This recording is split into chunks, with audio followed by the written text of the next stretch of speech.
In 1872, Arnold Böcklin painted himself in his studio with a brush suspended in midair. Behind his shoulder, a skeleton plays a violin close to his ear. Böcklin doesn't look at the skeleton. His wide eyes lock forward, staring into what must be a mirror, which means he's staring at his own reflection. And because the painting captures that reflection, his gaze now locks onto anyone who views it. This painting engineers a trap. Death watches the artist. The artist watches his mirror.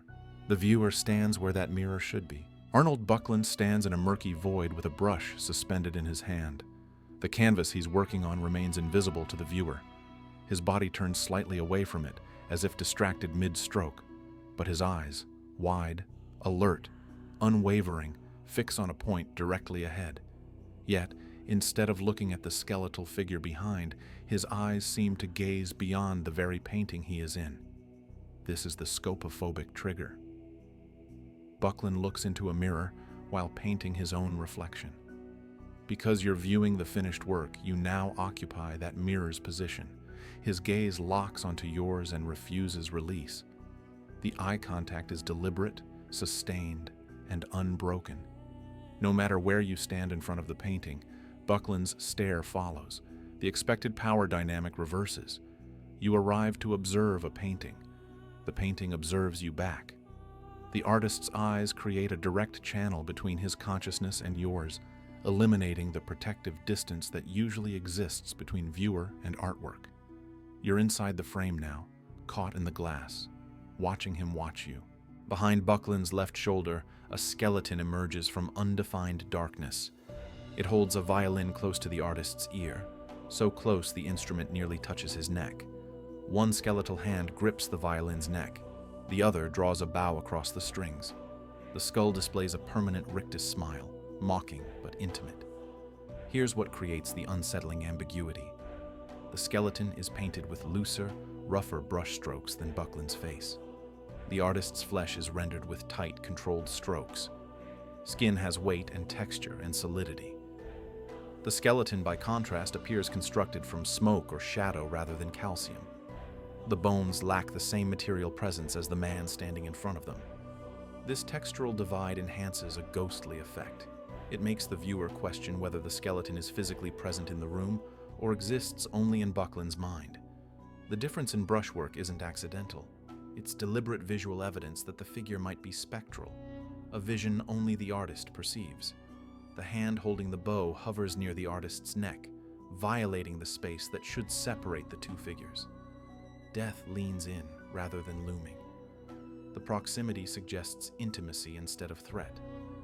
This is something that knows where to stand to be heard. The position, just behind the shoulder, just beside the ear, is the position of a whisperer sharing secrets. The violin in the skeleton's hands appears to have only one string visible, or the bow touches only the lowest string. Böcklin painted it as the G string, the thickest, deepest string on a violin. In German folklore, this string carried symbolic weight. It was said to mimic the timbre of human groaning, producing sound closer to voice than music. This represents the final note. The G string symbolizes the last sound before silence. Death plays a drone, a monotonous hum that never varies, never crescendos, never stops. Background noise. The A, constant low frequency underneath all creative work. By giving death a fiddle, Böcklin connects the image to the Totentanz tradition, the dance of death, where skeletal musicians play to lead the living toward the grave. Medieval woodcuts show death as a fiddler, as a drummer, as the band leader of an inevitable procession. But Böcklin inverts the narrative structure.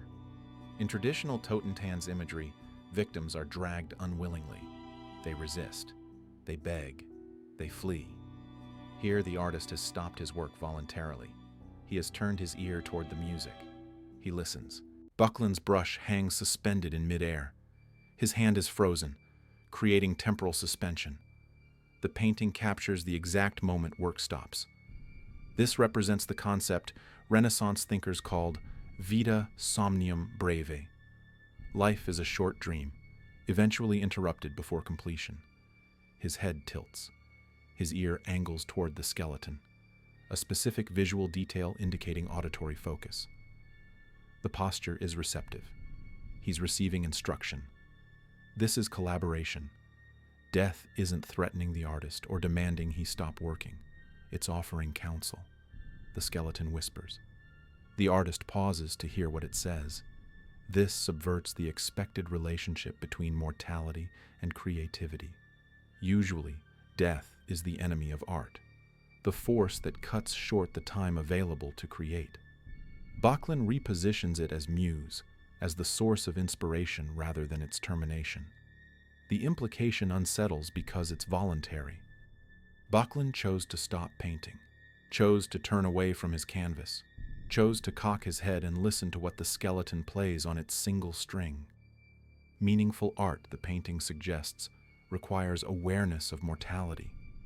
Without death present in the room, whispering in the ear, the work would lack urgency, lack of gravity, lack truth. Arnold Böcklin fathered 14 children. 8 of them died in childhood. The skeleton behind him is a documented biography made visible.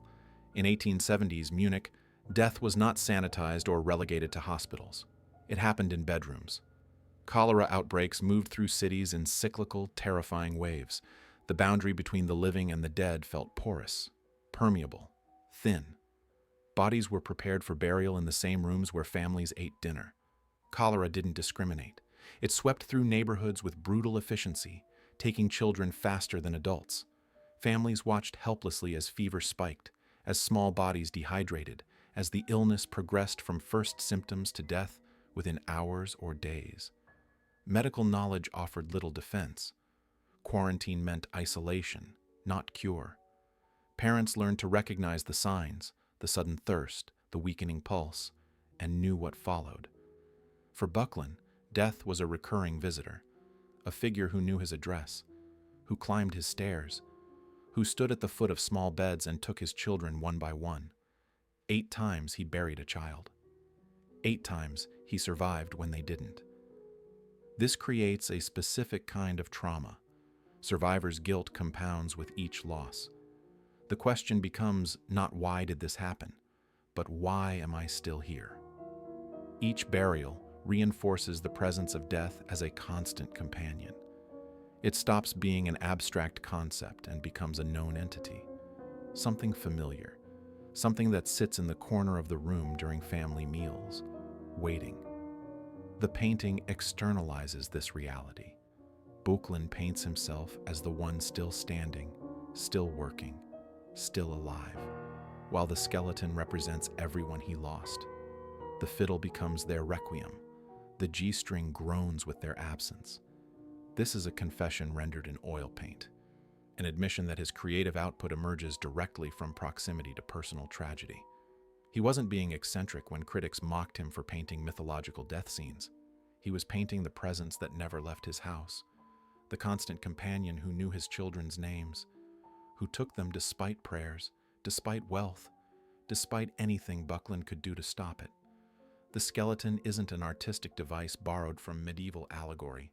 It's an autobiography. It's the thing he lived with every day, the presence that informed every brushstroke, every canvas, every decision to keep working despite knowing the work would eventually be interrupted. You're looking into Böcklin's mirror.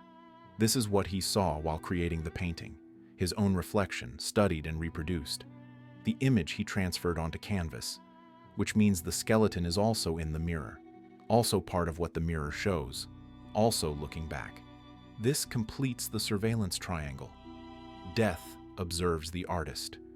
The artist observes the viewer through the mirror's surface. The viewer observes the painting. Everyone watches everyone else. The cycle has no exit point. The feeling of being watched is structural engineering. Böcklin built a 3-way observation system and placed the viewer inside it. The moment your eyes meet his, you become the subject under examination, the thing being scrutinized. The paranoia you feel mirrors the paranoia Böcklin painted. The sensation of being observed by something just behind your shoulder that you can't see but know is present. The direct eye contact forces complicity.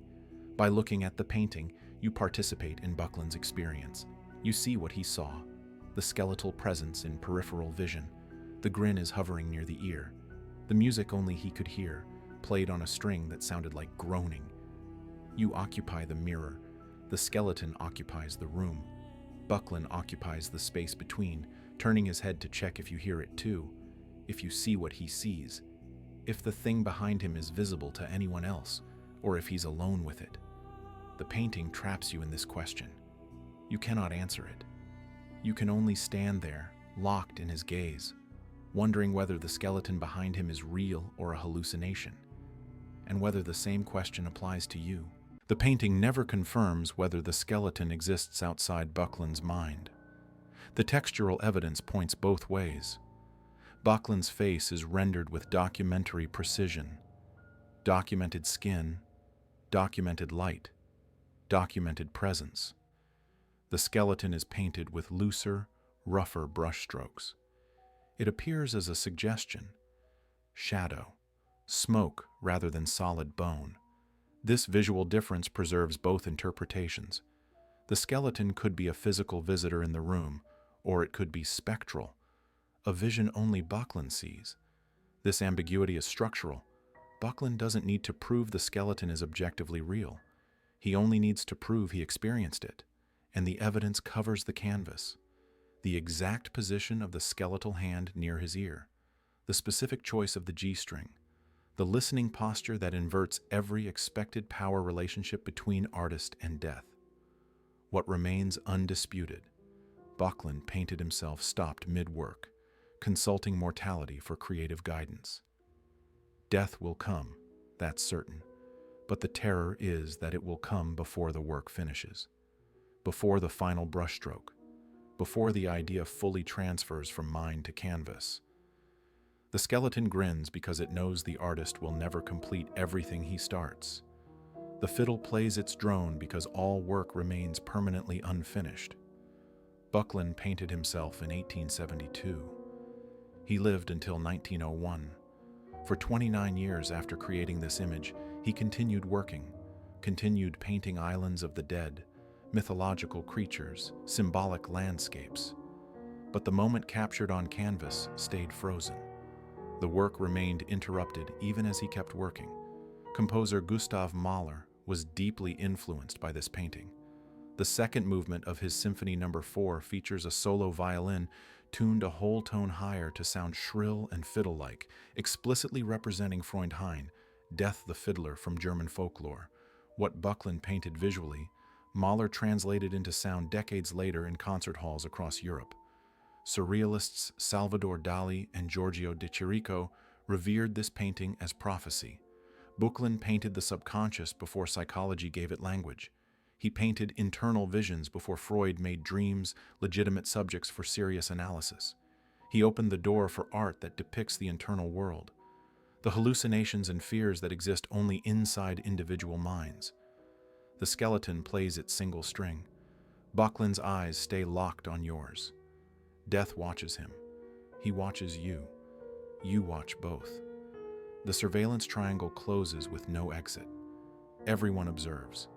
Everyone is observed. No one can determine which role they occupy or whether the distinction has ever mattered.